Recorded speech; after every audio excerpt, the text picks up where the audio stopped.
ছেলে আমাকে বৃদ্ধাশ্রমে রেখে গেল। থাক, কোনো সমস্যা নেই, আমি তো মাত্র 7-8 দিনের জন্য এখানে থাকতে এসেছি। আসসালামু আলাইকুম, আমার নাম রিজিয়া। আপনার নাম কি? ও, মিন্টু। আমি মাত্র 7-8 দিনের জন্য থাকতে এসেছি। আসলে হয়েছে কি জানেন, আমার ছেলে বাসা শিফটিং এর কাজে লেগে আছে, তো আমার দেখভাল করার জন্য কেউই ছিল না, তাই আমি এখানে এসেছি। আমার ছেলে কি করে?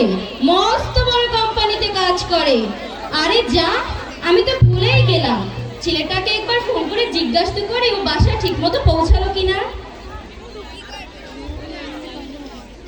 হ্যালো খোকা, হ্যালো হ্যালো খোকা। কেটে দিল। আমার ছেলে কি বললো? বললো কিছুক্ষণ পরে আবার ফোন করবে, এই বলে কেটে দিল। আপনি এসব কি বলছেন? আমি এখানে থাকার চেষ্টা মোটেই করছি না। আমার ছেলে ওরকম না, আমার ছেলে আমাকে অনেক ভালোবাসে। আপনি এখানে যতই বলুন, এখানে সুখ শান্তি সব আছে, সময় মতো খাবার মেলে আর অনেক বন্ধুও হয়, তাও আমি এখানে থাকবো না। আমার বলা তো উচিত নয়, তাও আমি বলছি। আপনাদের না আমাকে দেখে হিংসে হচ্ছে, কারণ আমার ছেলে তো আমাকে নিতে চলেই আসবে, কিন্তু আপনাদের দিকে তো কেউ ফিরেও তাকায় না। হ্যালো খোকা।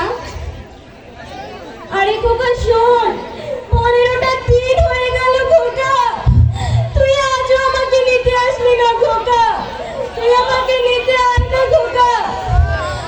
কেটে দিল। আপনি এসব কি বলছেন? আমার ভাগ্য এরকম হতেই পারে না।